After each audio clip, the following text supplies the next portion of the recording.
Lady Isabella had nothing left. No food, no hope, just one last crust of bread. When a beggar knocked at her door, she gave it to him without hesitation. But the next morning, everything changed. The beggar returned not in rags, but in a royal carriage. And he wasn't just anyone. He was Prince Alexander of Ravenswood, heir to the throne. Why did he choose her? And what did it mean for both their futures? Hello, lovely. If you're enjoying this romantic tale, I'd be so grateful for a like or a subscribe. It helps me bring you more stories of love, longing, and history. And if you're up for it, tell me in the comments where you're watching from. I read every note, and it always brings a smile to my face. Chapter 1. The Last Crust. The fire in the hearth had burned down to embers by the time Isabella Harrow placed the last crust of bread on the kitchen table. Christmas Eve, 1885.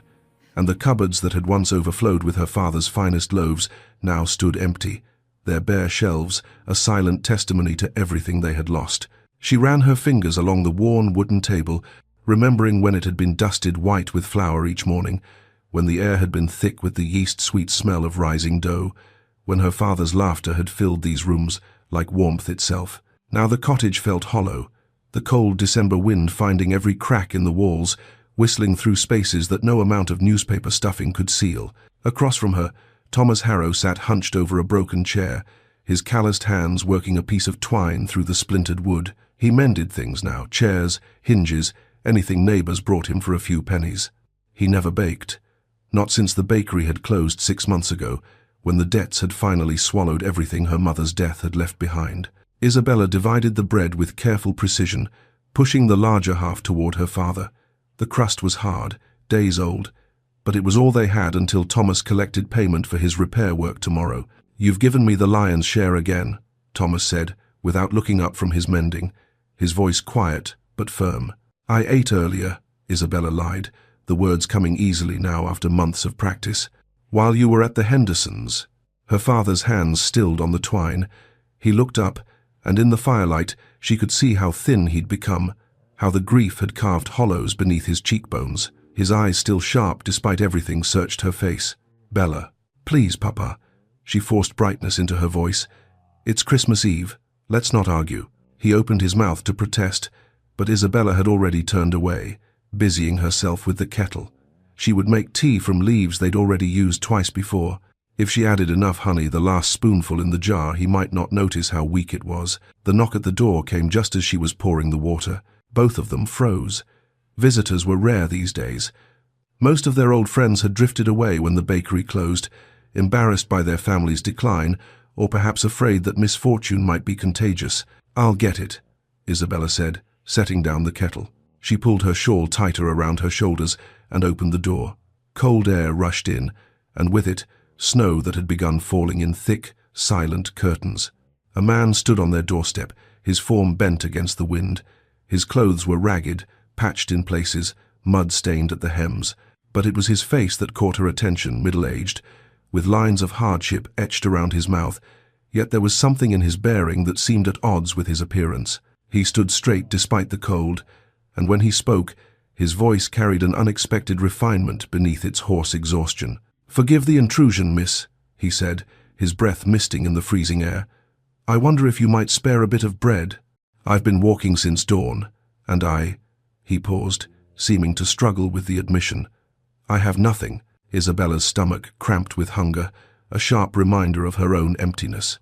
Her hands trembled slightly as she gripped the edge of the door. Behind her, she heard her father rise from his chair. "Bella, we can't." But Isabella was already moving back toward the table. Her fingers closed around the bread, both pieces, her father's larger half and her own meager portion. It was all they had. Tomorrow they would have nothing. "We have each other," she said quietly, meeting her father's gaze. "He has no one." Something passed between them in that moment, some understanding that transcended words. Thomas's expression shifted from protest to resignation, then to something that might have been pride. He gave a small nod. Isabella returned to the door and wrapped the bread in a clean cloth, one of the few nice things they had left. The man's eyes widened as she pressed it into his hands. "Take it," she said. "Please." For a moment, the man simply stared at the bundle, his composure cracking. Surprise flickered across his features, followed by something deeper, genuine emotion that he seemed unprepared for. His throat worked as he swallowed, and when he looked up at her, his eyes held an intensity that made Isabella's breath catch. "You give me your supper," he said slowly, as if testing the reality of it. "Your last meal." "It's Christmas Eve," Isabella replied, though her voice wavered slightly. "No one should be alone and hungry on Christmas Eve." The man studied her face with an attention that felt almost searching, as though he were trying to memorize every detail. Then, carefully, he mastered whatever emotion had threatened to overwhelm him. When he spoke again, his voice was steady but weighted with something Isabella couldn't quite identify. "True nobility needs no crown, miss." He clutched the bread to his chest. "May your kindness return to you tenfold." Before Isabella could respond, he turned and walked back into the snow. She watched him go, hugging herself against the cold that poured through the open doorway. There was something about the way he moved, a certain grace despite his ragged state, a confidence in his stride that seemed incongruous with his beggar's clothes. And his boots, even caked with mud, she could see they were well made, the leather quality far superior to what a vagabond should possess. "Strange fellow," Thomas murmured, coming to stand beside her. "Yes," Isabella agreed, though she couldn't articulate exactly what felt strange about him. It was as if he'd been playing a part, and for just a moment, the mask had slipped. She closed the door and returned to the kitchen, where the table now stood completely bare. Her stomach ached, and exhaustion pulled at her bones. Tomorrow was Christmas Day, and they would wake to an empty larder. But as she banked the fire and prepared for bed, Isabella found she had no regrets. The man's gratitude had been real, whatever else about him might have been false. And in that gratitude, she'd glimpsed something that felt more valuable than bread, a reminder that kindness still mattered, even when you had nothing left to give, perhaps especially then. Outside, the snow continued to fall, blanketing Ashford in white silence. Somewhere in that darkness, a beggar who wasn't quite what he seemed carried the last crust from a baker's daughter who had given everything without hesitation. And in the cottage on the edge of the village, Isabella Harrow lay awake, wondering why she couldn't stop thinking about the quality of a stranger's boots and the way he'd looked at her as if she'd given him something far more precious than bread. Chapter 2. The Royal Carriage. Isabella woke to her father, shaking her shoulder, his voice urgent and bewildered. "Bella, wake up. There's a royal carriage outside our door." She blinked against the pale Christmas morning light filtering through the thin curtains, certain she'd misheard. "What?" "A carriage," Thomas repeated, his face pale. "With the royal crest. People are gathering." Isabella threw off her threadbare blanket and rushed to the window. Her breath caught. There, impossibly out of place on their narrow, shabby street, stood a carriage that belonged in a painting. Gilded scrollwork gleamed even in the weak winter sun, and 4 matched black horses stamped their hooves against the cobblestones, their breath misting in the cold air. 2 footmen in crimson livery flanked the door, their posture rigid and formal, and the people half the village had already gathered, keeping a respectful distance, but craning their necks for a better view. Children pointed and whispered. Mrs. Weatherby from the boarding house clutched her shawl and spoke rapidly to anyone who would listen. The Henderson boys had climbed onto their garden wall for a better vantage point.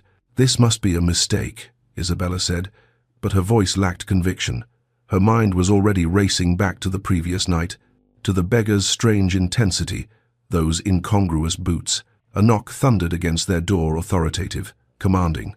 Thomas looked at his daughter, fear and confusion warring in his expression. "I'll answer it," Isabella said, though her hands trembled as she pulled on her day dress, not bothering with more than basic propriety. Whatever this was, hiding would not make it disappear. She descended the narrow stairs, aware of her father close behind her. Through the warped glass of their front window, she could see the crowd had grown larger. This would be the talk of Ashford for months. Isabella opened the door. The man who stood before her wore a coat of midnight blue velvet, with gold braiding across the shoulders. A ceremonial sword hung at his hip, and medals she couldn't begin to identify gleamed on his chest. His dark hair was swept back from his face, revealing sharp cheekbones and a strong jaw. He looked every inch the prince he was meant to be, but his eyes, those were the beggar's eyes, assessing, intense, uncomfortably perceptive. "You," Isabella breathed, and the word came out like an accusation. Prince Alexander inclined his head slightly, a gesture that managed to be both respectful and somehow amused. "Miss Harrow." The anger hit her then, sudden and white-hot. Not awe, Not the stammering deference he probably expected, but fury that burned away her shock. "You lied to me." A murmur rippled through the crowd behind him. The footman's eyes widened fractionally, but Alexander's expression didn't change. If anything, he looked pleased. "I did," he admitted simply. "You came to my door dressed in rags, pretending to be destitute, and her voice cracked. "We had nothing, nothing. And you made me—" "I made you nothing," Alexander interrupted, his voice quiet but firm. "Every choice you made last night was yours alone. I simply allowed you to make it without the weight of my title influencing your decision. That's not—" Isabella struggled to find words adequate to her outrage. "That's not fair." "No," he agreed, "but it was honest. People show you who they really are when they think you're powerless, when they believe there's nothing to gain and nothing to fear from their actions." He paused, his gaze holding hers. "You showed me kindness, real kindness. Do you know how rare that is?" Behind Isabella, Thomas stepped forward, placing a protective hand on his daughter's shoulder. "What do you want with my daughter, Your Highness?" Alexander's attention shifted to Thomas, and something in his expression softened.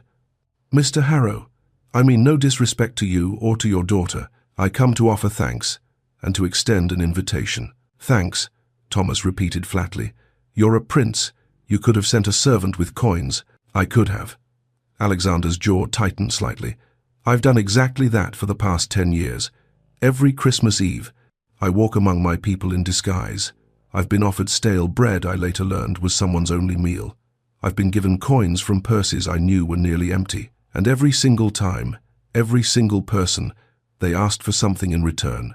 A favor, a petition to be heard at court, employment for a son, clemency for a relative." His voice grew quieter. "In 10 years, your daughter is the first person who gave me something without expecting anything back, without even knowing there was anything to gain." Isabella's anger wavered, though she fought to hold on to it. "So this is a test? You go around testing people's charity?" "I go around trying to understand the kingdom I'll one day rule," Alexander corrected. "My father believes you govern from a throne room. I believe you can't lead people you don't understand." He gestured vaguely at the palace that lay somewhere beyond the village. "I was born into wealth I didn't earn, power I didn't ask for. Everyone I meet treats me like a prince first and a person second if they see the person at all. How am I supposed to know what my people truly need if no one will show me the truth?" The question hung in the cold air between them. Isabella found her anger draining away, replaced by something more complicated understanding, perhaps, or at least the beginning of it. "And now?" she asked. "What happens now that you've found your honest person?" "Now I would like to thank you properly." Alexander reached into his coat and withdrew a sealed envelope, the royal crest pressed into deep red wax. "And I would like to extend an invitation for you to visit Ravenswood Palace next week. Not for a ball or some grand social affair, simply to visit, to see how the other half lives, as they say." Isabella stared at the envelope as if it might bite her. "Why?" "Because you gave freely when you had nothing to give, because you saw a stranger in need and didn't hesitate." Alexander's voice carried a note of something that might have been longing. "I want to understand that. I want to understand how someone with so little could possess such generosity, while people with everything guard their wealth like dragons hoarding gold." He extended the envelope toward her. "Perhaps then you'll help me understand the divide I meant to bridge." Isabella didn't take it immediately. Her mind reeled with implications, with the impossibility of the moment. Behind her, she could hear her father's breathing, quick and anxious. Beyond Alexander, the crowd had grown silent, straining to hear every word. Mrs. Weatherby's voice suddenly cut through the quiet, shrill with scandal. "She's bewitched him. Mark my words, no good will come of this." Other voices rose in response, some defensive, some agreeing, some simply confused. Isabella saw Sarah Miller, a girl her own age, staring with undisguised envy. The butcher's wife crossed her arms and shook her head slowly. Old Mr. Tibbs removed his cap, looking genuinely pleased for her. "Your Highness," Thomas said carefully, his hand still on Isabella's shoulder, "my daughter is a good girl, an honest girl, but she's just a baker's daughter. What you're asking, I'm asking her to accept my gratitude and visit the palace for an afternoon," Alexander said. Nothing more, nothing less. But the weight of the unspoken hung heavy between them. They all knew this was more than a simple thank you. This was a prince, unmarried and of age, standing on a commoner's doorstep on Christmas morning, creating a spectacle that would echo through every drawing room and tavern in England. Isabella finally reached out and took the envelope. The paper was heavy, expensive, foreign to her work-roughened hands. "I'll consider your invitation, Your Highness," she said, her voice steadier than she felt. Something that might have been disappointment flickered across Alexander's face had he expected immediate acceptance, but he masked it quickly with a formal smile. "That's all I ask, Miss Harrow." He bowed, a gesture far too respectful for someone of her station. "Merry Christmas to you and your father." He turned and walked back to his carriage, the crowd parting before him like water. The footman opened the door with synchronized precision, and within moments, the magnificent carriage was rolling away down the narrow street, leaving only wheel tracks in the light dusting of snow. The crowd didn't disperse. If anything, they pressed closer, questions erupting from every direction. Isabella retreated inside and closed the door, her heart hammering. Thomas stood in their small entryway, his face drawn with worry. For a long moment, neither of them spoke. "This is dangerous, Bella," he finally said, his voice heavy with a fear Isabella had never heard before.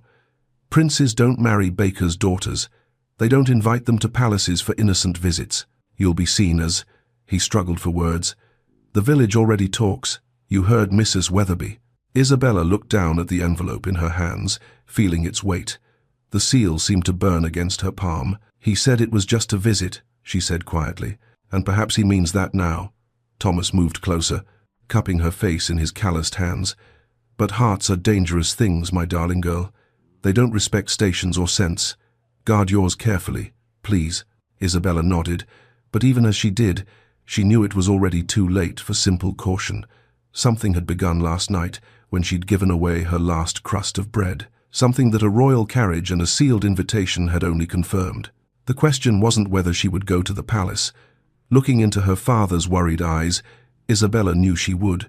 The question was what price she would pay for her curiosity. Outside, she could still hear the village buzzing with speculation, with scandal, with possibility, and in her hands, an invitation that felt like a door opening onto a world she'd never imagined entering and couldn't quite bring herself to refuse. Chapter 3. Two Worlds Collide. 1 week later, Isabella stood before the mirror in her small bedroom, adjusting the high collar of her mourning dress for the third time. It was her only good dress, the black silk she'd worn to her mother's funeral 2 years ago. The fabric had faded slightly to a charcoal grey in places, and she'd had to let out the seams herself, her stitching nowhere near as fine as her mother's had been. "You look lovely," Thomas said from the doorway, though his voice carried the same worry it had held since Christmas morning. Isabella turned to face him. "I look like I'm attending a funeral, not visiting a palace." "You look like yourself," he corrected gently. "That's more than enough." The carriage arrived precisely at 10 o'clock, not the grand gilded one from Christmas, but a smaller, more discreet vehicle that still managed to outshine everything on their street. Isabella kissed her father's cheek and stepped inside, feeling the curious eyes of neighbors tracking her every movement. The journey to Ravenswood Palace took 40 minutes, and with each passing mile, Isabella's anxiety grew. She'd never been beyond the boundaries of Ashford Village. The countryside rolled past estates with manicured grounds, stone walls marking property she couldn't begin to imagine owning, bare winter trees standing like sentinels along the road. When the palace finally came into view, Isabella's breath caught. It wasn't just large, it was impossible. Towers reached toward the grey sky, windows glinted like 1,000 watching eyes, and the grounds stretched so far she couldn't see where they ended. The carriage stopped at a side entrance, not the grand front doors, she noticed. A small mercy, perhaps, or a subtle reminder of her place. A servant opened the carriage door and helped her down without meeting her eyes. Another waited to escort her inside, his face carefully blank. Isabella followed him through corridors that seemed to go on forever, her thin shoes clicking against marble floors so cold she could feel the chill seeping through her soles. She focused on small details to keep her anxiety at bay. The marble was veined with gold, real gold, probably. The portraits lining the walls all seemed to wear the same expression of vague disapproval, as though centuries of aristocrats were judging her audacity in walking these halls. Servants pressed themselves against the walls as she passed, averting their gazes as if looking at her directly might be contagious, might somehow taint them with her commonness. "Miss Harrow." Alexander's voice drew her attention to an open doorway. He stood framed by winter light from tall windows, dressed in clothes that probably cost more than her father's bakery had earned in a year. But it was his posture that struck her. Shoulders held rigid, chin slightly elevated, hands clasped formally behind his back. He looked like a prince, not like the man who'd stood on her doorstep in rags. "Your Highness," Isabella said, dropping into an awkward curtsy she'd practiced that morning. "Please, none of that." Alexander moved forward, his smile warm but somehow practiced, as though he'd learned exactly how to arrange his features for maximum charm. "I'm glad you came. I wasn't certain you would." "Neither was I," Isabella admitted. Something flickered in his expression, surprise, perhaps, or appreciation for her honesty. "Would you like a tour?" The tour was overwhelming. Room after room of impossible luxury, drawing rooms with silk wallpaper, ballrooms that could hold the entire population of Ashford, libraries with more books than Isabella had known existed. Alexander narrated it all with the practiced ease of someone who'd given this tour 100 times, pointing out historical details and architectural features. But Isabella noticed how his shoulders never quite relaxed, how his smile remained fixed, how he seemed to be performing the role of gracious host rather than simply being himself. "Are you always like this here?" she asked, interrupting his explanation of some painting's provenance. Alexander's practiced smile faltered. "Like what?" "Different," Isabella gestured vaguely. "Tighter, more careful." For a moment, he looked as though he might deflect the question with another charming smile. Then, something in his expression shifted, the mask cracking just slightly. "I'm surrounded by hundreds of people," he said quietly, his voice losing its formal polish. "Staff, courtiers, advisors, nobles seeking favor, but I've never felt more alone." The confession hung in the air between them. Isabella understood loneliness. She'd felt it keenly since her mother's death, in the empty cottage that had once been full of warmth and laughter. But she'd never imagined a prince in a palace could feel the same isolation. "Come with me," Alexander said suddenly, and this time when he walked, his stride was looser, more natural. "There's somewhere I want to show you." He led her through a maze of corridors, down a servant's staircase, until they emerged into the palace kitchens. Heat and noise enveloped them immediately, pots clanging, ovens roaring, the head cook shouting orders to a dozen scurrying assistants. The cook, a robust woman with flour dusting her red cheeks, looked up in shock. "Your Highness, we weren't expecting." "I'm just showing Miss Harrow the kitchens, Mrs. Patterson. Don't mind us." But Isabella had already moved past him, drawn by the familiar scent of yeast and the sight of dough waiting to be shaped. Without thinking, she approached the work table where a young kitchen maid struggled with a stubborn mass of bread dough. "You're overworking it," Isabella said gently. "See how it's fighting you. It needs a softer touch." The maid glanced at Mrs. Patterson, who looked to Alexander, who simply nodded. Isabella rolled up her sleeves, propriety be damned, and demonstrated the technique her father had taught her years ago. Her hands moved with practiced confidence, coaxing the dough into submission with gentle pressure and patience. "There," she said, stepping back. "Let it rest now. Don't rush it." She looked up to find Alexander watching her with an expression she couldn't quite read, but his shoulders had finally relaxed, and the practiced smile had been replaced with something genuine. "You're different here too," he observed. Isabella glanced down at her flour-dusted hands. "This is where I belong. In kitchens, not drawing rooms. You looked more at home in the past 5 minutes than I've felt in 2 years of living here." Mrs. Patterson diplomatically ushered her staff to the far end of the kitchen, giving them the illusion of privacy. Alexander leaned against the work table, and for the first time since Isabella had arrived, he looked like the man who'd stood in the snow on Christmas Eve. "You didn't need to see how the poor live," Isabella said slowly, wiping her hands on a kitchen towel. "You needed to see how the rich do." Alexander's laugh was short and humorless. "Perhaps you're right. Why did you really invite me here?" He was quiet for a long moment, his fingers tracing patterns in the spilled flour on the table. When he finally spoke, his voice was raw with an honesty that made Isabella's chest tighten. "My brother Edmund died 2 years ago. Hunting, accident. He was everything a crown prince should be, confident, commanding, born to lead." Alexander looked up, meeting her eyes. "I was the spare. I was meant to be free to travel, to study, to choose my own path.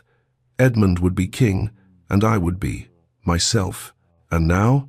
Now I'm neither the king my brother would have been, nor the man I wanted to become." His hands clenched into fists. "There are laws I must follow, expectations I must meet. My mother has already begun negotiations for my marriage to Lady Cecilia Ashworth. The engagement will be announced within months. Every aspect of my life is mapped out, decided by people who see me as a piece on a chessboard, not a person.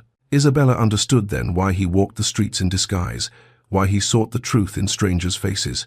He was drowning in a life he'd never chosen, suffocating under the weight of unwanted duty. "Then why invite me here?" she asked, though the question came out softer than she'd intended.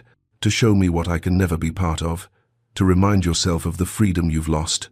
Alexander's gaze held hers, and in his eyes she saw the same intensity that had stopped her breath on Christmas Eve. "Because when I'm with you, I remember what it feels like to be real." The words settled over her like snow, cold and beautiful and terrifying. This was dangerous. Her father had warned her, and he'd been right. Hearts didn't respect stations or sense. "Your Highness." "Alexander," he interrupted. "When we're alone, please. Just Alexander." "Alexander," she repeated, the name feeling both intimate and forbidden. "You're engaged. To be engaged to a woman you've never mentioned feeling anything for. You're a prince with duties and expectations. I'm a baker's daughter who lives in a cottage with holes in the walls. This," she gestured between them, "whatever this is, it can't go anywhere." "I know." The admission seemed to pain him. "Believe me, I know. But I also know that I haven't felt this alive, this much like myself, since before Edmund died. Is it so wrong to want to hold on to that feeling, even if just for a little while?" Isabella should have said yes, should have thanked him for the tour, returned to her carriage, and never looked back. Should have protected her heart, the way her father had begged her to. Instead, she heard herself say, "Then don't invite me back to the palace." Alexander's face fell.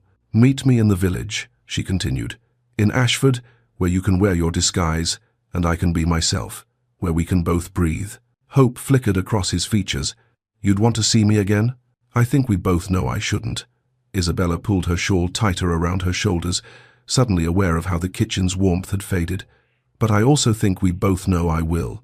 Alexander moved closer, close enough that she could see the golden flecks in his brown eyes, close enough to catch the scent of bergamot and something else, sadness perhaps, or longing. "Next week," he said quietly. "The Rose and Crown Tavern, 7 o'clock. I'll be the shabby stranger in the corner, and I'll be the foolish girl who should know better." His smile was small and sad and genuine. "Then we'll be perfectly matched." The carriage ride home felt shorter than the journey there. Isabella watched the palace disappear behind her, her mind replaying every moment, every word, every dangerous promise they'd made. When she arrived home, Thomas took one look at her face and sighed. "You're going to see him again," he said. It wasn't a question. "Yes." "Bella." "I know, Papa." Isabella removed her shawl and hung it carefully on its hook. "I know it's foolish. I know it can't lead anywhere. I know all the reasons I should walk away, and yet you won't. And yet I won't." Thomas pulled her into an embrace, his chin resting on top of her head the way he had when she was small. "Then I suppose all I can do is be here to catch you when you fall." Isabella closed her eyes, breathing in the familiar scent of wood shavings and old pipe tobacco that clung to her father's clothes. She knew she was standing on the edge of something that would either destroy her or transform her.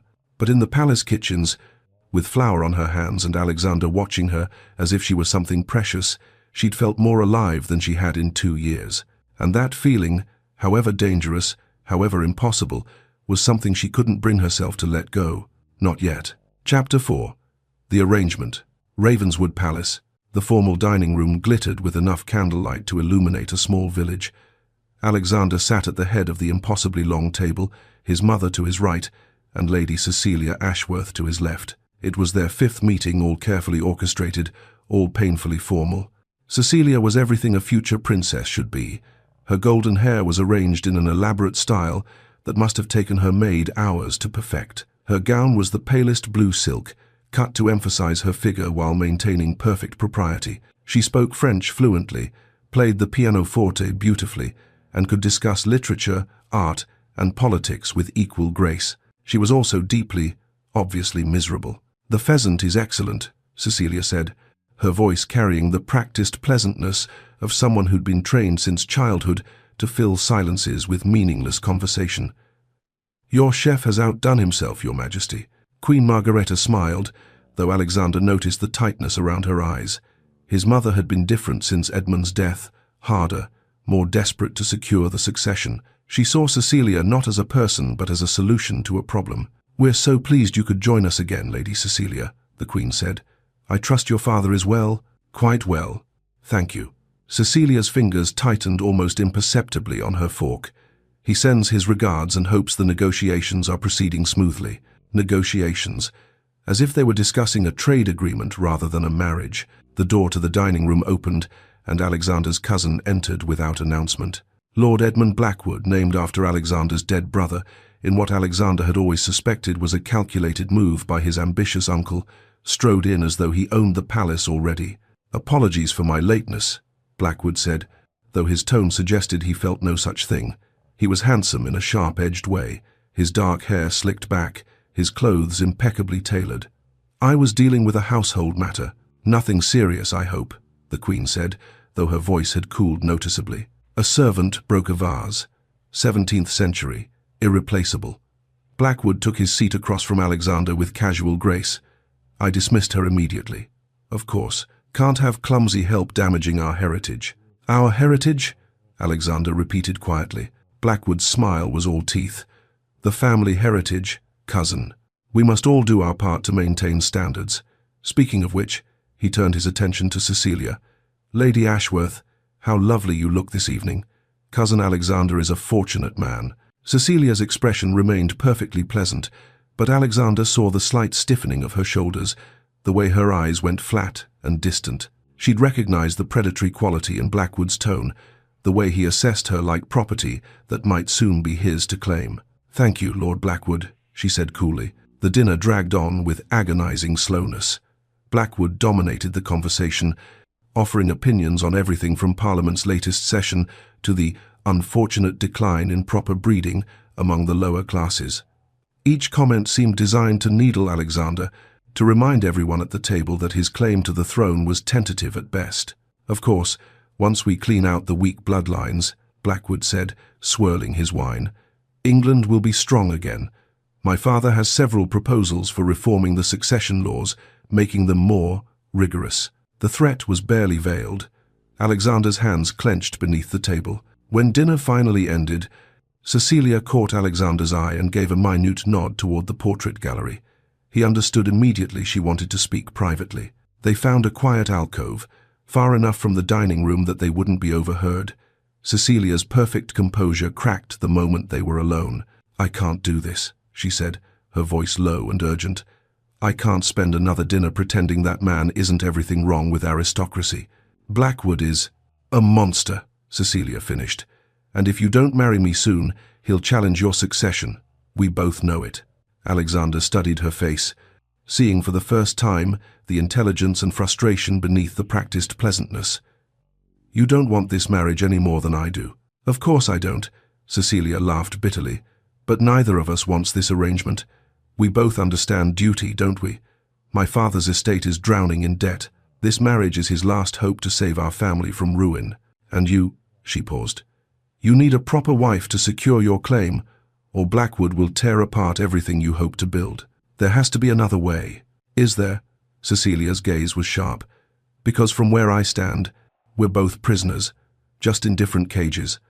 Before Alexander could respond, a servant appeared, informing them that the Queen required Alexander's presence in her private study immediately. His mother stood by the window when he entered, her posture rigid. She didn't turn to face him. "You will announce your engagement to Lady Cecilia at the winter ball in 3 weeks, she said, her voice brooking no argument. "Mother, Edmund will contest your claim to succession if you don't." Now she turned, and Alexander saw real fear in her eyes. "The law is clear, Alexander. Your brother's death made you heir, but without producing an heir yourself through proper marriage, your cousin can challenge. His father has already begun gathering support among the nobles. Then we change the law." "There isn't time." The Queen's composure cracked. "Don't you understand? I've already lost one son. I cannot—" her voice broke. "I cannot lose another. Marry Cecilia, secure your position, do your duty." Alexander stood alone in the study long after his mother left, staring at the same shelves of law books his brother had once studied. Edmund had known every statute, every precedent. He'd been born to rule. Alexander pulled down a volume on succession law and began to read.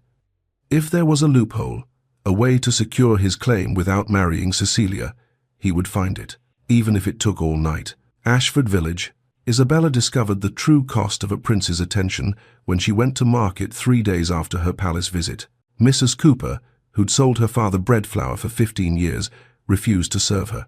"I'm sorry, Miss Harrow," the woman said, though her eyes were cold, "but I can't be seen doing business with someone who's, well, you understand." "No," Isabella said carefully. "I don't understand." Mrs. Cooper leaned closer, lowering her voice. "People are talking, dear, saying you've gotten ideas above your station, that you're trying to bewitch the prince. It's unseemly." Heat flooded Isabella's cheeks. "I was invited to the palace. I didn't force my way in." "Nevertheless," Mrs. Cooper straightened, "I have my reputation to consider. Good day." It was the same everywhere. The butcher claimed he was out of the cheap cuts she could afford, though she could see them clearly on his counter. The church ladies who'd once offered her their condolences about her mother now crossed the street to avoid her. Even children pointed and whispered as she passed. By the time Isabella returned home, her basket was nearly empty and her eyes burned with unshed tears. Thomas found her sitting at the kitchen table, staring at nothing. "They're saying things, Bella," he said quietly, sitting beside her. "Cruel things. Perhaps you should stop seeing him." "I've done nothing wrong," Isabella said, her voice stronger than she felt. "I won't apologize for kindness." "I know, my darling, but kindness has a price, it seems, especially when it crosses certain lines." A knock at the door interrupted them. Thomas answered it, and Isabella heard unfamiliar voices, rough, deliberately intimidating. Her father returned with 2 men who wore fine enough clothes but carried themselves like thugs. One of them smiled at Isabella in a way that made her skin crawl. "Miss Harrow," the smiling man said, "we've come with a message from Lord Edmund Blackwood." Isabella stood slowly. "I don't know any Lord Blackwood." "Oh, but he knows you. The prince's cousin, you see. Very interested in his cousin's associations." The man stepped closer. "Lord Blackwood wants you to know that common girls who reach above their station tend to fall very hard. Accidents happen. Reputations are destroyed. Families find themselves with even less than they started with." Thomas moved between Isabella and the men. "Get out of my house." "Just delivering a message, old man." The smiling man tipped his hat mockingly. "Think carefully about your choices, Miss Harrow. Some doors, once opened, can't be closed again." They left, and Thomas immediately bolted the door. His hands were shaking. "Bella, this has gone too far. These aren't idle threats. If this Blackwood is threatened by you, by whatever he thinks you represent to the prince, I'll write to Alexander," Isabella said, though fear made her voice unsteady.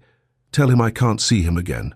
But even as she said it, she knew she couldn't. Whatever had begun between them, this connection that made her feel alive for the first time since her mother's death, she wasn't ready to surrender it. Not to Mrs.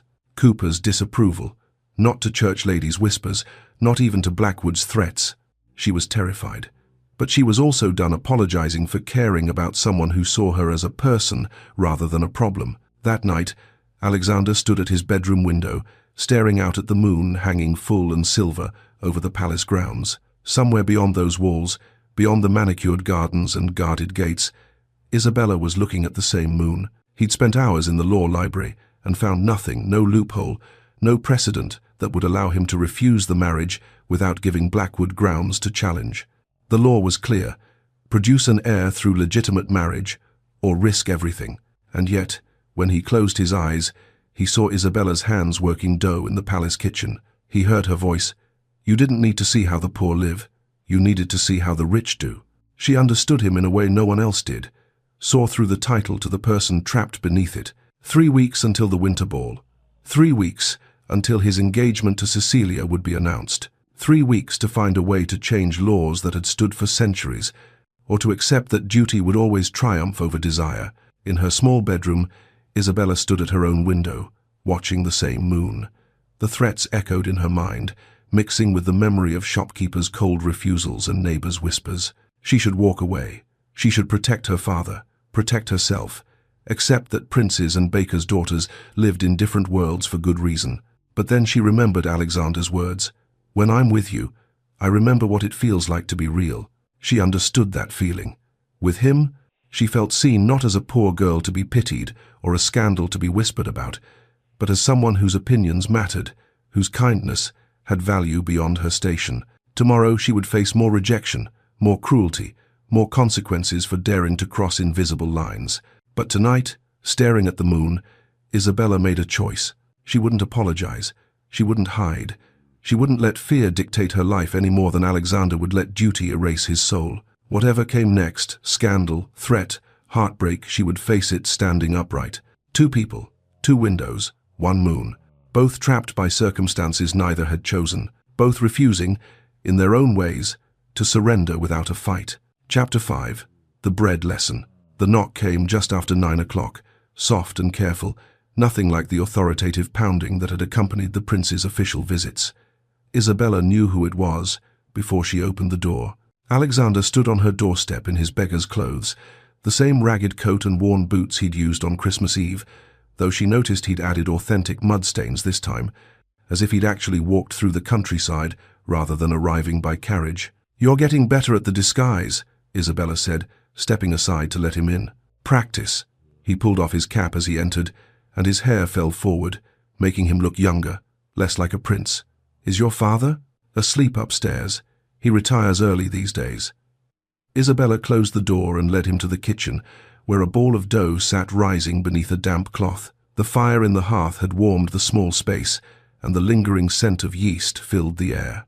Alexander's eyes went to the dough immediately. "You're baking. Papa asked for bread tomorrow. Real bread, not the stale crusts we've been making do with." Isabella moved to the table and uncovered the dough, pressing her fingers into it to test its readiness. "Mr. Henderson finally paid him for those chair repairs so we could afford flour again." "Teach me," Alexander said suddenly. Isabella looked up, surprised. "What?" "Teach me to make bread." He moved closer to the table, his voice earnest. "I want to make something with my own hands, something real. Not sign papers or attend meetings or perform duties. Just create something." Isabella studied his face, seeing the desperation beneath the request. How long had it been since he'd made anything? How much of his life was spent in ceremony and obligation, never actually doing anything of substance? "All right," she said quietly, "but you have to follow my instructions exactly. Bread doesn't care if you're a prince." A smile flickered across his face, the first genuine smile she'd seen since he'd arrived. "I suspect that's why I want to learn." Isabella retrieved another ball of dough she'd prepared earlier and set it on the floured table. "First, you knead. It's all about rhythm and patience," she demonstrated, pressing the heels of her hands into the dough, folding it over, turning it, pressing again. The motion was as natural to her as breathing, learned at her mother's side when she was barely tall enough to reach the table. Alexander attempted to copy her movements, but his hands were uncertain, his pressure too aggressive one moment, too tentative the next. "Here," Isabella moved to stand beside him, her hands covering his. "Feel the rhythm. Push, fold, turn. Don't fight it. Work with it." His hands stilled beneath hers, and she felt his sharp intake of breath. They stood like that for a moment, her rough baker's hands guiding his smooth aristocratic ones through the dough. She was acutely aware of his warmth beside her, the scent of bergamot that clung to him despite the ragged clothes. "Like this?" he asked, his voice lower than before. "Yes, just like that." Isabella stepped back, letting him work alone. "You can't rush bread. It needs time, patience, the right conditions to rise. Force it, and you'll only make it tough." Alexander's hands moved through the dough with growing confidence. "Is that a metaphor?" "Everything in baking is a metaphor if you look hard enough." They worked in companionable silence for a while, the only sounds the crackling fire and the soft thump of dough against wood. Isabella found herself watching his hands, strong and capable despite their inexperience, learning the rhythm with surprising speed. "Edmund knew how to lead," Alexander said suddenly, his voice quiet. "He was born knowing, somehow. Could walk into a room and people would defer to him naturally. He never questioned whether he deserved the crown.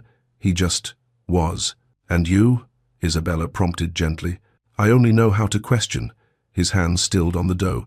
"Every decision, every tradition, every law, I see the flaws in all of it, the ways it hurts people, the ways it fails them. Edmund would have been a strong king. I'll just be one who doubts everything." Isabella moved to stand across from him, meeting his eyes over the table. "Maybe a king who questions is exactly what the kingdom needs." Alexander looked at her as if she'd offered him something precious. You really believe that? Edmund is gone, Isabella said carefully. But you're here, and from what I've seen, you care about the people you'll rule. That matters more than certainty. Does it? Alexander resumed kneading, but his movements were heavier now. When I'm forced to marry a woman I don't love to satisfy political arrangements? When I have to smile and perform and be what everyone expects instead of what I am? Isabella thought of her own loss, the way grief had hollowed out her father. When Mama died, Papa stopped baking. It was like he died too, but kept breathing. He goes through the motions, mending things, existing, but there's no joy in it anymore. No purpose beyond simple survival. I'm sorry, Alexander said, and she could hear that he meant it. I tell you this because I understand what it means to lose yourself, to become someone you don't recognize, because circumstance demanded it. Isabella shaped her own dough into a round loaf with practiced efficiency. But Papa's grief is honest, at least. Yours would be a choice forced upon me. Still a choice. They set the loaves aside to rise one final time, and Isabella gestured to the chairs by the fire. As they sat, she noticed the ink stains on Alexander's fingers, dark smudges that no amount of washing had quite removed. You've been writing, she observed. Alexander looked down at his hands as if he'd forgotten about the stains. Then, slowly, he nodded. I've been documenting things. Every unjust law, every policy that hurts the poor while protecting the wealthy, preparing reforms. Reforms? Isabella leaned forward, interested despite herself. If I must be king, I'll be one worth serving. There was fierce determination in his voice now. I can't change the fact that I was born into privilege, but I can change what that privilege means. Laws about tenant farmers' rights, debt reform, education access. I've been studying it all, writing proposals. Isabella felt something shift in her chest, a warmth that had nothing to do with the fire. That's why you walk among your people in disguise. You're not just observing, you're learning, gathering evidence. Exactly. But then his expression darkened. Though it won't matter if I'm forced to marry Cecilia. Her family will control my policies. They need this marriage to save their estate from bankruptcy, and they'll fight any reform that threatens aristocratic wealth. Then fight for your throne, Isabella said, her voice stronger than she felt. Truly fight for it. Find a way to secure your claim without sacrificing everything you want to accomplish. There is no way. I've spent hours in the law library searching for loopholes, and... He broke off, frustrated. The law is absolute. Produce an heir through legitimate marriage or face challenge from Blackwood. The timer Isabella had set chimed softly. The bread was ready. She moved to the oven and carefully removed both loaves, setting them on the table. They were perfect, golden brown and fragrant, steam rising from their crusts. Still warm, Isabella said, breaking off a piece from one loaf. The best way to eat bread. She held the piece out to Alexander, and he took it from her fingers, their hands brushing. He broke it in half and handed one piece back to her. To honest bread, he said, and honest hearts. They ate, and the bread tasted like hope, warm and simple and real. Alexander closed his eyes, savoring it. We made this, he said wonderingly. Together, we did. When he opened his eyes, they were very close. Isabella wasn't sure who moved first, perhaps they both did, but suddenly his hand was cupping her cheek, and her fingers were tangled in his shirt, and their lips met in a kiss that tasted of butter and warmth and desperate, impossible longing.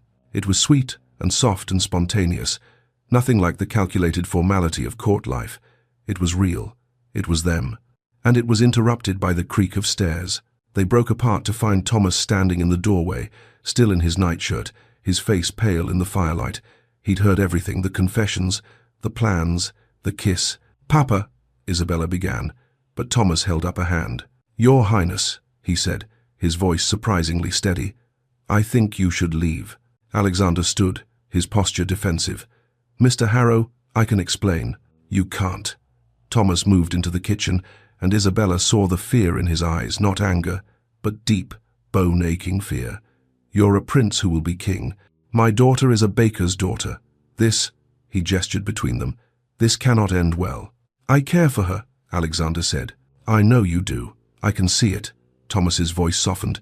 But if you truly love her, Your Highness, you'll let her go before they destroy her to get to you. The words hung in the air like a curse. Isabella wanted to protest, to insist that she could handle whatever came, but she saw the truth in her father's eyes. He'd already received threats, already seen how the village turned on her, and Blackwood's men had made their position clear. Alexander looked at Isabella, his expression torn. "I can protect her." "Can you?" Thomas asked quietly. "You can't even protect yourself from an arranged marriage. How will you protect my daughter from the entire weight of aristocracy determined to keep her in her place?" The question had no good answer, and they all knew it. Alexander moved toward the back door, his hand lingering on the frame. He looked back at Isabella one last time, and she saw her own anguish reflected in his face. "I won't give up," he said. "I'll find a way." Then he was gone, disappearing into the darkness. Isabella stood holding the bread they'd made together, still warm in her hands. Her lips still tingled from their kiss. Her heart still raced with the impossible hope that love might be enough. But her father's words echoed in her mind, and for the first time, she understood the full weight of what loving Alexander meant. It wasn't just about class differences or social disapproval. It was about power, the kind that could destroy lives with a word, that could turn kindness into scandal and love into a weapon. She broke off a piece of the bread and ate it slowly, tasting Alexander in every bite, and understood, finally, that love might not be enough. But she couldn't bring herself to let go. Not yet. Chapter 6. The Winter Ball. The invitation arrived 3 days before the Winter Ball, delivered by a palace messenger who refused to meet Isabella's eyes. The envelope was unmarked, no royal seal, no formal announcement. Just her name in handwriting she recognized from the notes Alexander had begun leaving with the bread deliveries he'd secretly arranged for her father. Inside, a single line. "Please come. I need you there. A." Thomas found her staring at it, her hands trembling. "You can't go," he said immediately. "Bella, after everything that's happened, the threats, the village turning on us, you can't walk into that palace and give them more ammunition. He asked me to come, and you'll be destroyed for it." Thomas moved closer, desperation creeping into his voice. "They'll tear you apart, my darling. These people, they don't forgive commoners who dare to reach above their station." Isabella folded the invitation carefully, her decision already made. "Then they'll tear me apart, but I will not hide. If Alexander fights for his throne, I can face one ballroom." The next day, Thomas disappeared for several hours. When he returned, he carried a package wrapped in brown paper, his face drawn with worry. "I borrowed from the Bakers' Guild," he said quietly, setting the package on the kitchen table. "It's not much, but—" Inside was a gown, simple compared to what the aristocracy would wear, but elegant in its restraint. Deep blue silk that reminded Isabella of the night sky, with modest sleeves and a neckline that wouldn't scandalize. No elaborate embroidery, no jeweled accents, just honest craftsmanship. "Papa," Isabella whispered, her throat tight.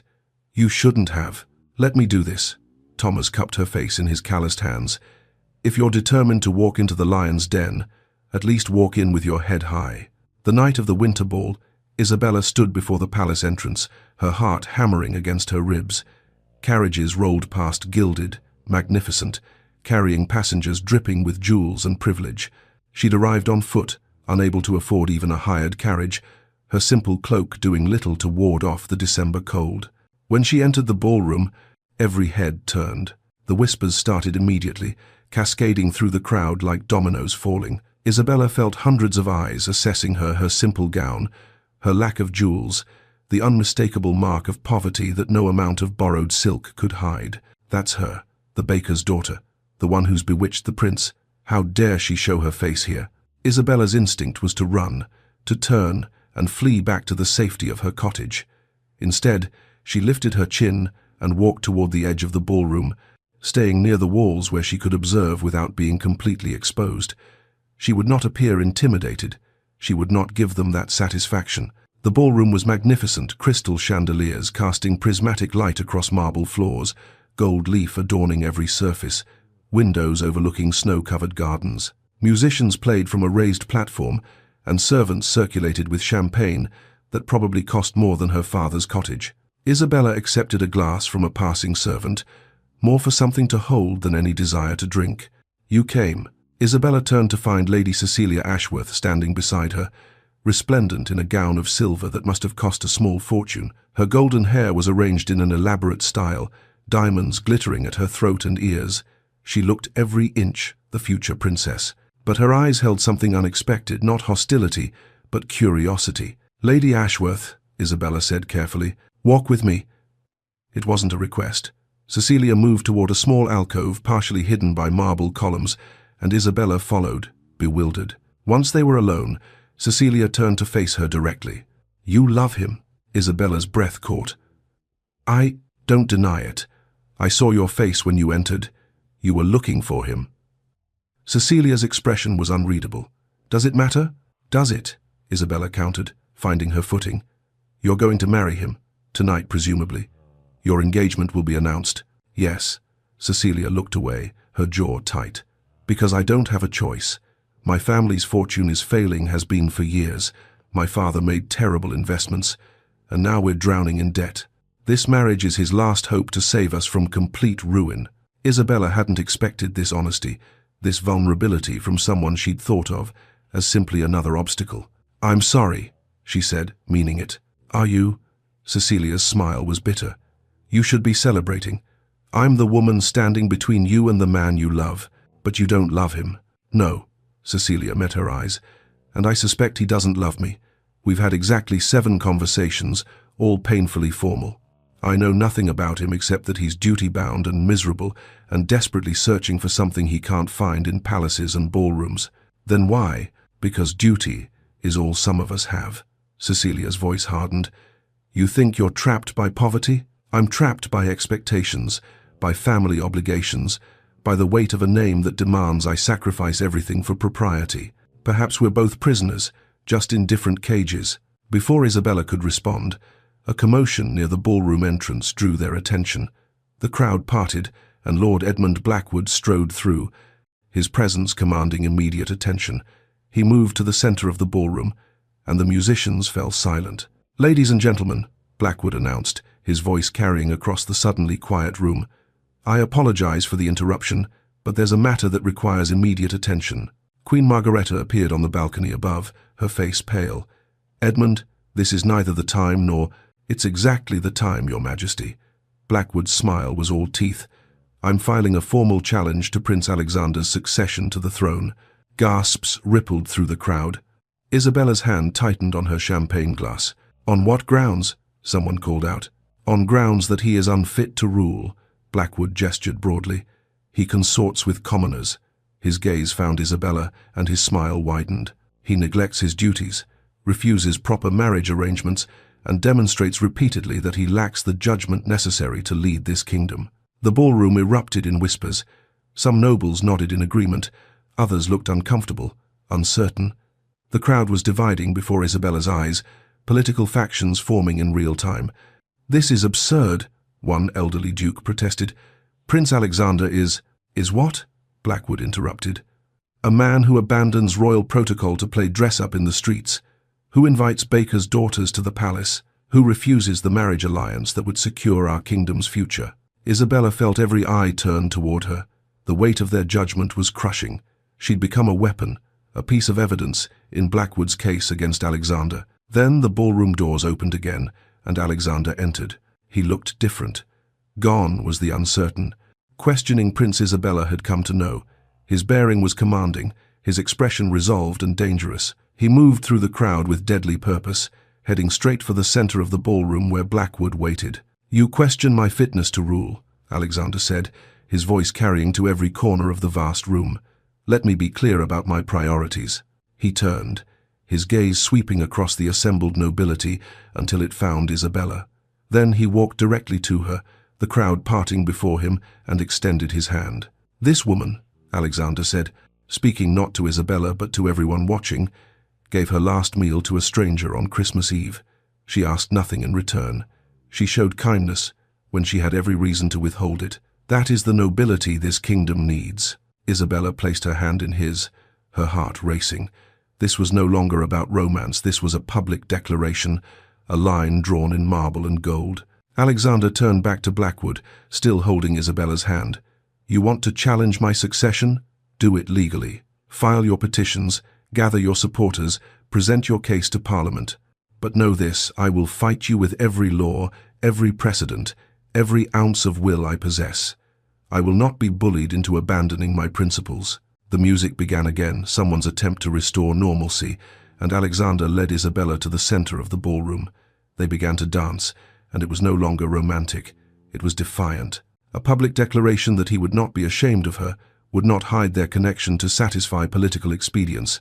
But as they moved across the floor, Isabella saw the consequences of his courage. Several nobles were walking out, their expressions scandalized. Others clustered in groups, whispering furiously. The Duke of Hampshire publicly removed his support. 3 influential families followed. Queen Margaretta's face was unreadable from her position on the balcony, but her knuckles were white where she gripped the railing. "You're losing supporters," Isabella whispered. "I know." Alexander's hand tightened on hers. "But I'm done pretending to be someone I'm not. This is my fault. I shouldn't have come." "Don't," his voice was fierce. "Don't apologize for existing. Don't apologize for being the only real thing in this entire palace." But Isabella could see the truth clearly now. She wasn't just in love with a prince. She'd become a political liability that could cost him everything: his throne, his ability to enact the reforms he'd spent months preparing, his entire future. The dance ended, and chaos erupted. Nobles argued openly, some defending Alexander, others calling for his removal from succession. Blackwood stood in the center of it all, looking triumphant. Lady Cecilia appeared at Isabella's elbow. "You should leave," she said quietly. "Now, before this gets worse." "It can't get worse. It can always get worse." Cecilia's expression was sad. "Welcome to royal politics, Miss Harrow, where love is a liability and kindness is a weapon used against you."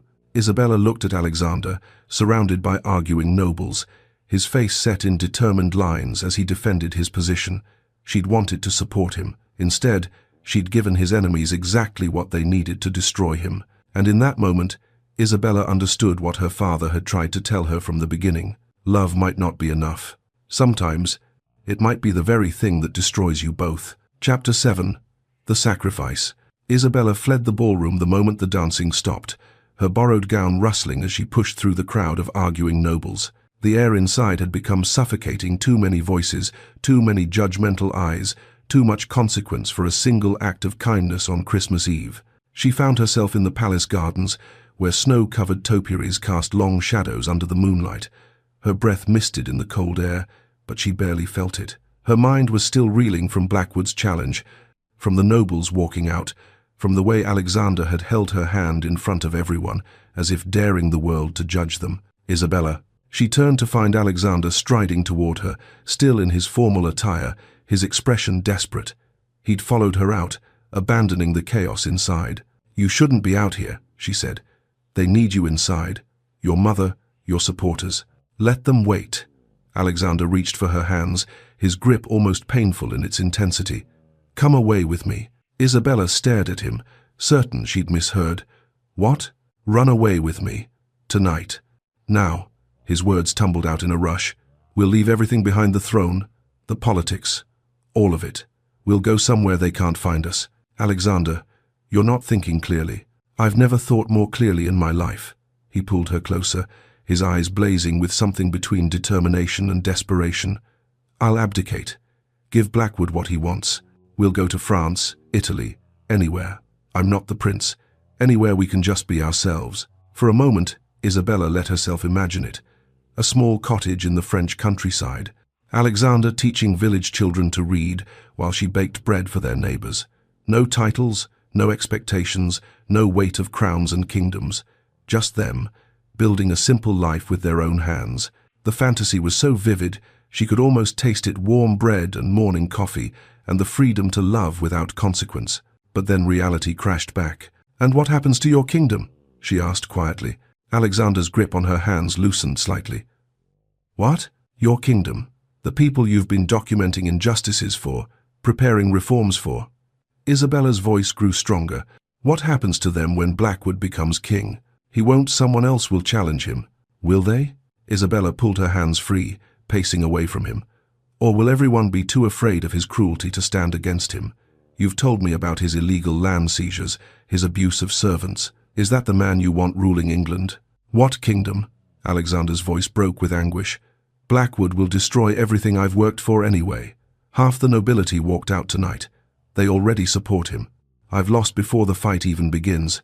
"Then fight him." Isabella whirled to face him, her borrowed gown swirling around her ankles. "Here, now, with the laws you've been studying, the evidence you've been gathering, fight for the throne you're meant to have." "You're asking me to choose between you and the throne?" "No." Isabella moved closer, her voice softening even as her resolve hardened. "I'm asking you to choose the kind of king you want to be, the one who runs when things get difficult, or the one who stands and fights for what's right, even when it costs him everything?" Alexander opened his mouth to respond, but a voice from the shadows interrupted. "He chooses to fight." They both spun to find Queen Margareta emerging from behind a marble statue, her formal gown glinting in the moonlight, and behind her, looking equally determined, was Lady Cecilia. "You were listening," Alexander said, his voice flat with shock. "I've been listening to you suffocate under duty for 2 years," the Queen replied, her voice carrying an emotion Isabella had never heard from her before, raw, maternal fear. "I will not watch you die the same death your brother did, trapped in a life you never chose." "Your Majesty," Isabella began, but Margareta held up a hand. "Miss Harrow is right. You must fight. But not alone." The Queen looked at Cecilia. "Lady Ashworth has a proposal." Cecilia stepped forward, her silver gown catching the light. She looked nothing like the perfect, compliant aristocrat Isabella had imagined. Her expression was fierce, determined. "I'm withdrawing from our engagement," Cecilia announced. "Publicly. I'll cite incompatibility, which saves face for both our families, while making it clear the decision is mine." Alexander stared at her. "Cecilia, your father." "My father needs this marriage alliance to save our estate from bankruptcy." Cecilia's voice was steady, though Isabella saw her hands trembling slightly. "But I need my freedom more than his approval. I'm tired of being a bargaining chip." "Your family will be ruined," Alexander said quietly. "Not if you intervene." Cecilia met his gaze directly. "Use your royal authority to forgive my family's debts. It's within your power as heir apparent. In exchange, I give you your freedom." "That's," Alexander struggled for words, "that's an extraordinary request, and you're in an extraordinary situation." Cecilia's smile was sad. "Besides, I suspect if you become king, you'll implement debt reforms anyway. My family will simply be the first beneficiaries." The Queen moved closer to her son. "I've been conducting my own investigation into Blackwood's activities, illegal land seizures from tenant farmers, embezzlement of family funds. Documented abuse of servants 3 have disappeared under suspicious circumstances." Isabella felt cold that had nothing to do with the winter air. "We have evidence," Margareta continued. "Letters, testimony from witnesses I've been protecting, enough to destroy his challenge completely, but it will require public hearings, scandal, time." "How much time?" Isabella asked, though part of her dreaded the answer. The Queen turned to her, and Isabella saw something like respect in her eyes. 3 months to gather all the evidence and prepare the case. Perhaps 6 before it goes before Parliament and Blackwood's challenge is formally dismissed. 6 months, Isabella repeated numbly. "During which time," the Queen continued, her voice gentling, "you and Alexander cannot be seen together. If you're seen as a couple while this unfolds, Blackwood's supporters will use it as proof that Alexander is unfit, that he prioritizes personal desire over duty, that he's being influenced by inappropriate sources." "No," Alexander's voice was sharp. "I won't ask her to hide. I won't treat her like something shameful." "You're not asking," Isabella interrupted, surprising herself with the steadiness of her voice. "I'm choosing. Fight your battle, Alexander. Win your throne. Then come for me, Isabella." "But," she continued, meeting his eyes, "when you do come for me, I come as I am. No etiquette training. No transformation into someone more suitable for court. If I'm not acceptable to your world now, I never will be." Something shifted in Alexander's expression, anguish, mixing with understanding. "I don't want you to change." "Then promise me you'll change the court instead," Isabella said. "Make it a place where kindness matters more than breeding, where a baker's daughter can stand beside a king without the kingdom falling apart." "I promise." Alexander's voice was rough with emotion. "I swear it." Cecilia cleared her throat softly. "Then we have an agreement. I'll make my announcement tomorrow. Your Majesty will begin the formal investigation into Blackwood's corruption, and—" She looked at Isabella with something like sympathy. "Miss Harrow will return to her village until the proceedings are complete." The Queen nodded. I'll ensure your father faces no further threats. Anyone who touches you or your family will answer to me personally." It was decided, then. Isabella should have felt relief, a plan, a path forward, protection for her father. Instead, she felt only the crushing weight of impending loss. "Can we have a moment?" Alexander asked quietly. "Alone?" The Queen and Cecilia withdrew discreetly, disappearing back into the palace. Alexander and Isabella stood in the snow-covered garden, two people in borrowed time. 6 months, Alexander said, his voice barely above a whisper. "Or forever, if you lose." "I won't lose." But his hands shook as he reached for her. "I can't lose. Not now. Not when I've finally found." He didn't finish. Instead, he pulled her into a kiss that tasted of desperation and goodbye, and promises neither of them could guarantee. Isabella's hands tangled in his hair, holding him close, trying to memorize everything the way he held her, the sound of his breathing, the warmth of him against the cold night. When they finally broke apart, both their faces were wet with tears. Neither had realized they were crying. "This isn't an ending," Alexander said, though his voice wavered. "It's not." "Then it's a pause." Isabella stepped back, putting necessary distance between them. "Fight well, Your Highness. Fight for the kingdom you want to build. Fight to be worthy of the crown." "I'll fight to be worthy of you." Isabella shook her head. "You already are. Now prove it to everyone else." She turned and walked toward the palace gates before her resolve could crumble. Dawn was breaking over the horizon, painting the snow pink and gold. Behind her, she heard Alexander's voice, rough and broken. "Isabella." She paused but didn't turn back. If she looked at him now, she'd never leave. "I love you," he said. "Whatever happens, however long it takes, I love you." "I know," she whispered, though she wasn't sure if he could hear. "I love you too." Then she walked through the palace gates and kept walking, through the awakening city streets, through the outskirts where grand estates gave way to modest houses, all the way back to Ashford Village and her father's cottage. From his window in the East Tower, Alexander watched her go. The sun rose fully as she disappeared from view, and he stood there long after, one hand pressed against the cold glass. Behind him, his mother entered quietly. "She's stronger than I expected," Margareta said. "She's stronger than anyone expected." Alexander's voice was hollow. "Myself included. You know this is necessary." "I know, but knowing didn't make it hurt less. If I lose, if Blackwood wins, then she'll have lost nothing but time wasted on an unworthy cause." Margareta moved to stand beside her son. "But you won't lose. We won't let you." Alexander finally turned from the window. His eyes were red, his formal attire rumpled from the long night, but his expression was resolute. "Then let's begin," he said. "Whatever it takes, however long it takes, I'm fighting for my throne." And somewhere in the distance, walking the familiar roads home, Isabella Harrow made the same vow. She'd wait, she'd endure, she'd prove to everyone that a baker's daughter could possess the strength and dignity of any princess. And if Alexander lost his fight, if 6 months stretched into forever, at least she'd know she'd faced it all standing upright. No apologies, no hiding, no regrets. Just the quiet strength of a woman who'd given her last crust of bread to a stranger, and in doing so, had changed both their lives forever. Chapter 8. The Legal Battle. 2 months later, Parliament, London. Alexander stood before the assembled Lords and Commons, his hands gripping the edge of the Speaker's podium. 2 months of relentless investigation, sleepless nights, and political maneuvering had led to this moment. The parliamentary chamber was packed, every seat filled, spectators crowding the galleries above. Lord Edmund Blackwood sat in the front row, his expression one of practiced boredom, as if this entire proceeding were beneath his notice. "Exhibit 17, Alexander announced, his voice carrying through the hushed chamber. "Land seizure documents from Blackwood's estate in Yorkshire. 43 tenant farmers forcibly removed from land they'd worked for generations. No compensation, no legal recourse." He held up the papers, official documents bearing Blackwood's seal, obtained by his mother's network of loyal servants who'd risked everything to provide evidence. "Lies," Blackwood called out lazily. "Those farmers were removed for non-payment of rent, perfectly legal." "Perhaps your lordship can explain," Alexander continued, "why the rent records show payments made in full, yet the eviction notices claim default.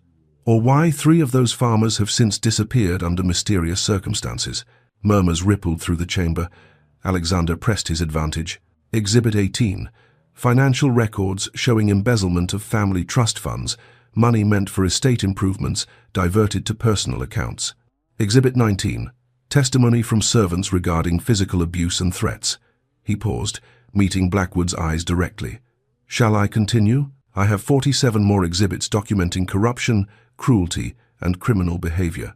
Blackwood's boredom had transformed into barely concealed fury. This is a witch hunt, a desperate attempt by an unfit heir to— On the matter of fitness, Alexander interrupted, his voice cold. Let's address the legal foundation of your challenge. You claim I'm unfit because I refuse to marry Lady Cecilia Ashworth, correct? Among other failings, yes. Alexander allowed himself a thin smile.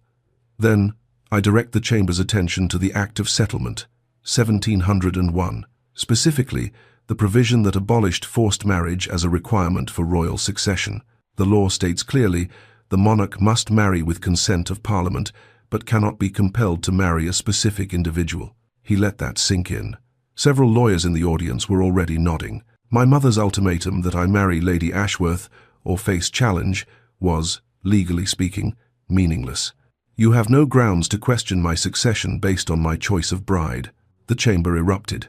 Blackwood shot to his feet, his composure finally cracking. You're twisting the law. I'm using the law, Alexander corrected, as any competent ruler should. Which brings me to my proposal for reform. He laid out his planned succession based on competence rather than proximity of bloodline, expanded rights for tenant farmers, debt reform, protections against the kind of abuse Blackwood had perpetrated. Each proposal was backed by legal precedent, carefully researched during months of late-night study. By the time he finished, half the chamber was applauding. The other half sat in stony silence. Later that evening, Alexander sat alone in his study, surrounded by law books and evidence files. He hadn't slept more than 3 hours a night in weeks. His formal clothes hung loose, he'd lost weight, forgot to eat unless someone reminded him. His face in the mirror that morning had looked haggard, harder than he remembered. A knock at the door. Lady Cecilia entered without waiting for permission, as had become her habit. They'd formed an unlikely friendship over the past 2 months, two people trapped by circumstance, fighting for freedom in different ways. You look terrible, Cecilia said bluntly, settling into the chair across from his desk. Thank you for that assessment. I'm serious, Alexander. She leaned forward, her expression concerned. You're killing yourself for this fight. What choice do I have? Alexander's voice was rough with exhaustion. If I stop now, you won't stop. I know that. Cecilia picked up one of his reform proposals, scanning it. But I also know that look in your eyes. You're considering surrender. Alexander didn't deny it. The thought had crossed his mind more than once recently. Give up the fight. Marry Cecilia as originally planned. Let Blackwood's challenge die quietly. It would be easier. Don't you dare, Cecilia said quietly. Don't you dare quit now. I didn't sacrifice my father's approval for nothing. I didn't stand up in front of the entire aristocracy and announce I wouldn't be sold like livestock just so you could give up when things get difficult. People are suffering because of this fight. Blackwood spreading rumors, bribing witnesses, destroying anyone who supports me. And if you surrender, he wins. He becomes king eventually. And every tenant farmer, every servant, every person without power will suffer far worse than they do now. Cecilia stood, moving to the window. You asked me once why I agreed to help you. It's because I saw something in you that Edmund never had doubt. You question everything, including yourself. Edmund would have been a strong king, but you'll be a just one, and that matters more. The next day, Queen Margareta did something unprecedented. She appeared before Parliament and testified publicly about Blackwood's cruelty, breaking every rule of royal protocol to do so. I have watched Lord Blackwood terrorize servants, she stated clearly, her voice unwavering. I have documented his illegal activities, and I will not stand by silently while he destroys everything my son Edmund died protecting. The chamber fell silent. A queen testifying against a peer of the realm was unheard of. My eldest son knew how to command, Margareta continued, but my surviving son knows how to care. England needs both qualities in a king. We need someone who questions whether power is being used justly, not someone who wields it carelessly. Ashford Village.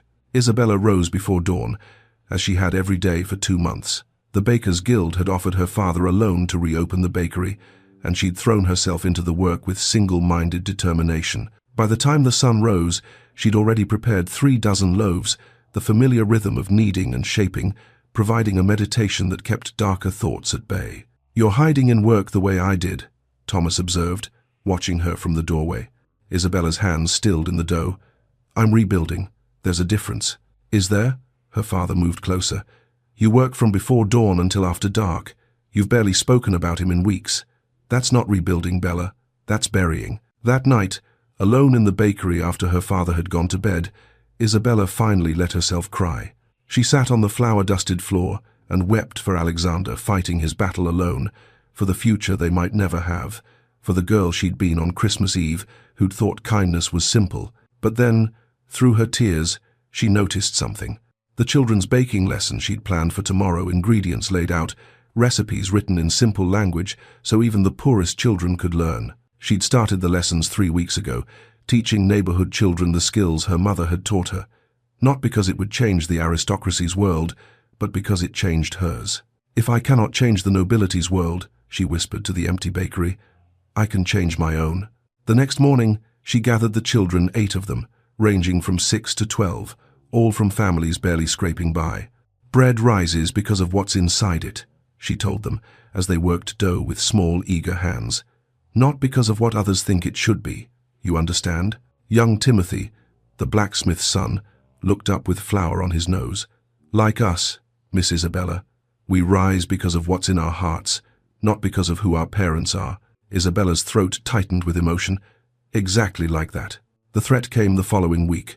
One of Blackwood's men appeared at the bakery, his smile cold and calculated. "Lord Blackwood suggests," the man said, "that you might want to publicly denounce the prince. Say you were deceived, taken advantage of. It would be safer for you and your father." Isabella set down the bread she'd been preparing and looked the man directly in the eyes. "Tell Lord Blackwood I have nothing to denounce. Miss Harrow, I don't think you understand the danger." "I understand perfectly."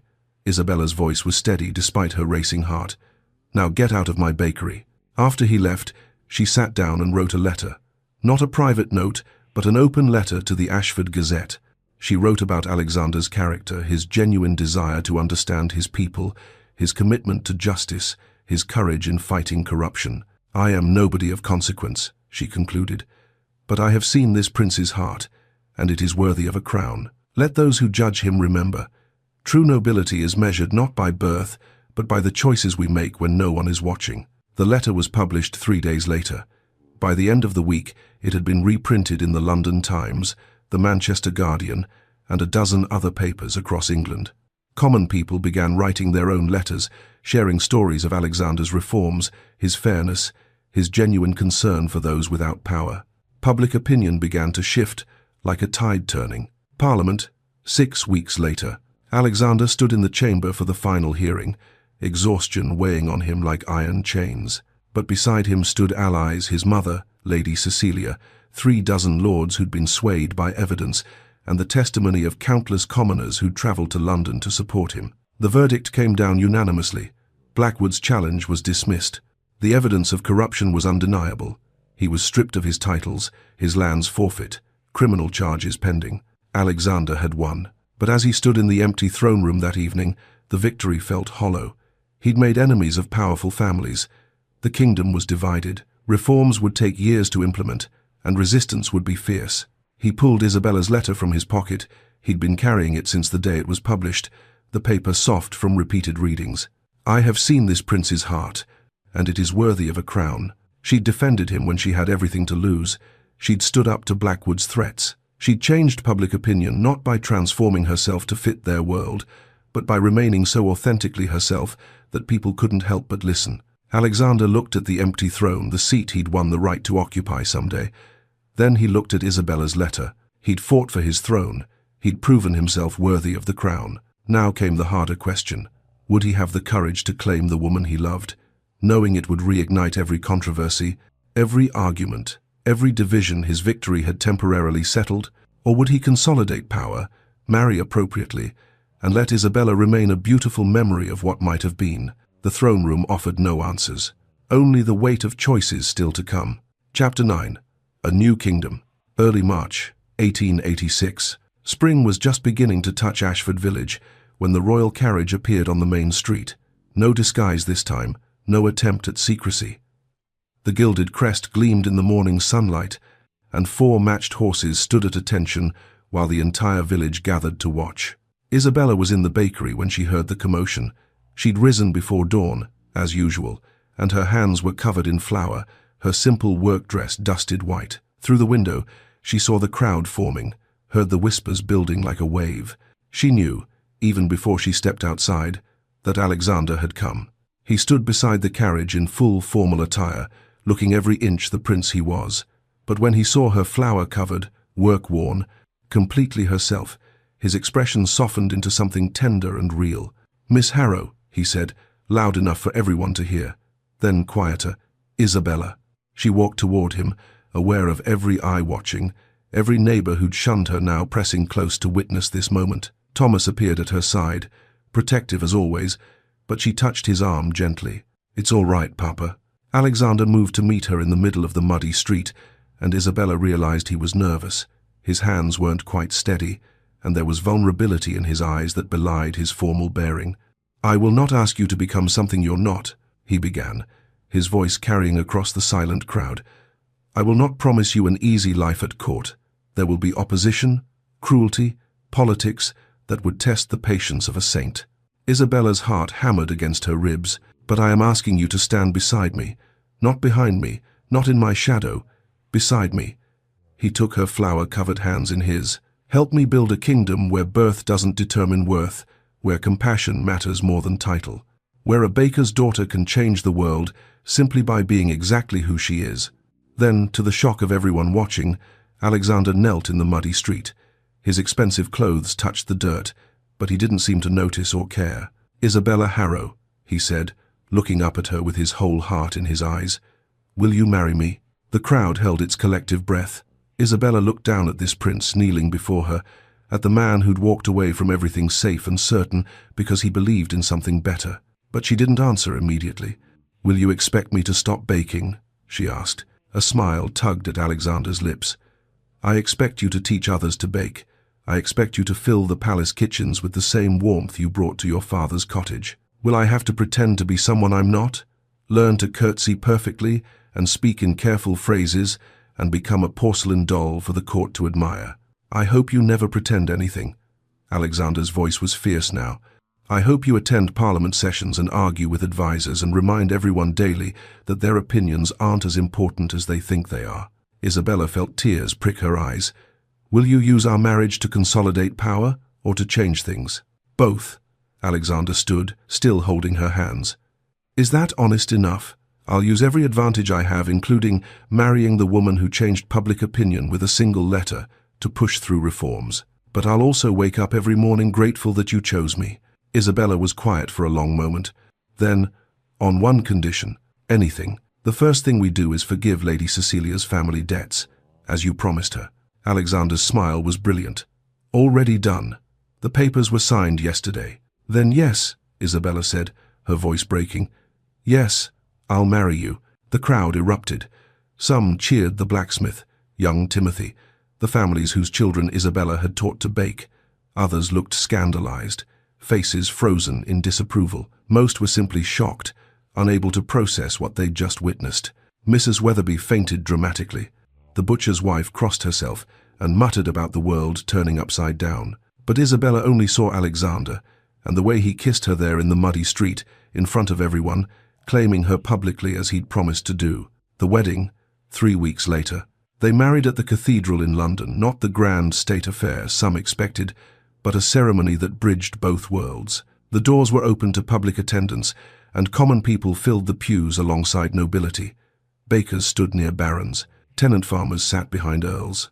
Isabella wore a gown she'd helped sew herself, elegant in its simplicity, deep blue silk that reminded her of the night sky. No jewels dripping from her throat, no elaborate train requiring 6 attendants, just honest craftsmanship and clean lines. Thomas walked her down the aisle with tears streaming down his weathered face, and Isabella gripped his arm tightly, drawing strength from the man who'd taught her that kindness mattered more than station. Lady Cecilia attended as a guest, sitting near the front in a gown of pale green. She caught Isabella's eye and smiled genuine happiness for this unconventional princess who'd helped free them both. Queen Margareta stood to give her blessing, her voice carrying through the packed cathedral. Let this union remind us that a kingdom is only as strong as the character of those who lead it. May we all learn from their courage. Notable families were absent: the Duke of Hampshire, the Earls of 3 counties, a dozen other nobles who couldn't stomach this breach of propriety. Empty pews stood as testament to opposition that hadn't died with Blackwood's defeat. The ceremony proceeded with traditional vows, but when it came time for Alexander's promises, he added something unscripted. "I promise," he said, his voice thick with emotion, "to never forget where I found you and who you were when you gave away your last piece of bread. That woman, generous, brave, completely herself, is who I choose, today and always." Isabella's tears fell freely then, and she didn't bother to hide them. 6 months later, Princess Isabella stood in the palace kitchens, her hands deep in bread dough, while the head cook directed operations around her. It was Wednesday, her baking day, a tradition she'd established immediately upon becoming princess. Once a week, she worked alongside the kitchen staff, and the bread they made together was distributed to the poor. Some courtiers found it scandalous. Isabella found it necessary. "Your Highness," Mrs. Patterson said, using the title Isabella still wasn't accustomed to hearing, "the Parliament session begins in an hour." "I know." Isabella shaped the dough into loaves with practiced efficiency. "I'll be there." Her attendance at Parliament sessions had caused its own scandal. Women weren't forbidden from attending. Exactly, but centuries of precedent suggested they shouldn't. Isabella attended anyway, sitting in the gallery, occasionally standing to speak when debates touched on education reform or poverty relief. She'd made enemies doing it, powerful ones. The death threat started 3 months into her marriage, anonymous letters promising violence if she didn't know her place. 2 actual assassination attempts, 1 poisoned tea, 1 knife attack that Alexander's guards had intercepted. But the threats only hardened her resolve. Her court project, as the newspapers called it, was a network of schools in impoverished neighborhoods, using royal funds and arguing fiercely with advisors who thought the money better spent on military displays. She'd opened 7 schools so far, staffed by teachers who believed every child deserved education regardless of birth. Alexander's reforms were passing, but slowly. Inheritance laws had been modernized, corruption penalties increased, representation cautiously expanded to include more merchant-class voices. But every victory came with a cost. Every step forward met resistance from families who profited from the old ways. That evening, in their private chambers, Isabella attempted to teach Alexander bread braiding for the 10th time. He was still terrible at it, his aristocratic hands clumsy with the practical skill. "You're overthinking it," she said, laughing as his braid fell apart again. "I'm a king, in training. Overthinking is what I do." But he was smiling, relaxed in a way he never was in public. Isabella's hand moved unconsciously to her stomach, still flat, but not for much longer. They hadn't announced the pregnancy yet, knowing it would intensify both support and opposition. The heir question would overshadow everything else. "Some days," she admitted quietly, "I wonder if we made the right choice." Alexander's hands stilled on the dough. He looked at her, really looked, seeing the exhaustion she tried to hide, the weight of constant scrutiny, the toll of fighting battles neither of them had chosen. "Some days I know we did," he said softly, "because I wake up next to you." Isabella leaned into him, resting her head on his shoulder. "Even when I'm argumentative and difficult and refuse to behave like a proper princess? Especially then." Christmas Eve, 1886. Exactly 1 year after the night that changed everything, Isabella and Alexander walked the streets of Ashford in disguise. She'd insisted, wanting to return to where it all began, wanting to remember what mattered.